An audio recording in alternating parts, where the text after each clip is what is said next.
அதுக்கப்புறம் நம்ம டெல்லியில இருந்து வந்து லோகேஷ் சார் வந்து இளைஞர் காங்கிரஸ் என்ன பண்ணணும் எப்படி செயல்படணும்னு சொன்னாரு. நான் ஒரே ஒரு விஷயம் சின்ன விஷயத்தை சொல்லி முடிச்சுக்கிறேன். தமிழ்நாடு முழுக்க நான் எங்க போனாலும் என்ன வந்து இளைஞர் காங்கிரஸ் நண்பர்களுக்கு கேட்கிற கேள்வி, எங்களுடைய ஃபியூச்சர் என்ன, அடுத்து நாங்க என்ன பண்ணணும், அடுத்து நாங்க என்ன ஆக போறோம். நீ பூத்ல ஜெயிச்சிருக்கோம், சட்டமன்றத்தில் ஜெயிச்சிருக்கோம், பாராளுமன்றத்தில் ஜெயிச்சிருக்கோம், எங்களுடைய நிலை என்ன அப்படின்னு கேட்கிறாங்க.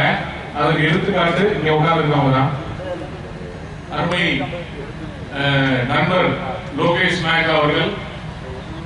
ஒரு சாதாரண எந்த விதமான அரசியல் பின்னணி இல்லாம சாதாரணமான ஒரு மனிதர். அவர் வந்து இன்னைக்கு அகில இந்திய அளவில் ஒரு பொறுப்புல வர முடியும் அப்படின்னா அது வந்து இந்த இளைஞர் காங்கிரஸ் நடத்திய தேர்தல் எலெக்ஷன் லீடர், தேர்ந்தெடுக்கப்பட்ட தலைவர்கள் தான் எல்லாருமே. நீ வந்து நண்பர் ரவீந்திரதாஸ் வந்து போன வாட்டி ஒரு பஞ்சாயத்து தலைவர், பூத் தலைவராக இருந்தார். இன்னைக்கு ஸ்டேட் கமிட்டி, ஸ்டேட் மாநில பூத் தலைவராக இருந்தார். நம்ம செல்வகுமார் சார், உங்க மண்ணின் மைந்தன் செல்வகுமார் ஜி வந்து ஒரு parliament general secretary. Kamarajar sir வந்து ஒரு அசம்பிளி பிரசிடென்ட். ஜெயக்குமார் சார் வந்து ஒரு பார்லிமெண்ட் வைஸ் பிரசிடென்ட். நான் வந்து ஒரு மாவட்ட தலைவர், ஒரு பார்லிமெண்ட் பிரசிடென்ட். இன்னைக்கு நாங்களாம் இங்க உட்கார்ந்துட்டு இருக்கோம், நாளைக்கு நீங்களாம் இங்க உட்காரணும். அதான் எங்களுடைய.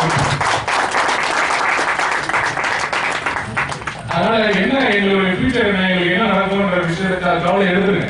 உழைக்கிறவங்களுக்கு என்ன நடக்கும், உழைக்கிறவங்க எங்க வந்து உட்காருவாங்க, உங்களுடைய எடுத்துக்காட்டு உங்க எதிரிலே இருக்கும். வேற எங்கேயும் போய் தேவை தேவையில்லை. அருமையான திரு லோகேஷ் நாயக் அவர்களும் நாங்க எல்லாருமே உங்களுக்கு வாழும் எடுத்துக்காட்டுகள், லிவிங் எக்ஸாம்பிள்ஸ். அதனால கட்சி பணிகளை தொடர்ந்து செய்யுங்க. உங்களுடைய ஃபியூச்சர், உங்களுடைய எதிர்காலம் வந்து கண்டிப்பா தலைவர் ராகுல் காந்தி கையில இருக்கு. அவர் கண்டிப்பா ஒரு நல்லது போடுவாரு. அதை நீங்க தயவுசெய்து மறந்துட்டு கட்சி பணிகளை தொடர்ந்து செய்யுங்க. இந்த நாளைக்கு நடக்கும் எழுச்சி மாநாடு வந்து ஒரு வரலாறு சிறப்புமிக்க எழுச்சி மாநாடு.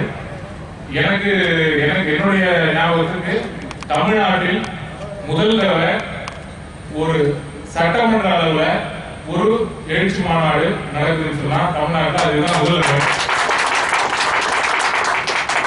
எழுச்சி மாநாடுக்காக ராமாயணத்துல வர அணில் மாதிரி எல்லாரும் முடிஞ்ச சின்ன சின்ன விஷயங்கள் நாங்கள் பண்ணிட்டு இருக்கோம். உங்க கையில தான் இதோடைய வெற்றி தோல்வி உங்க கையில தான் இருக்கு.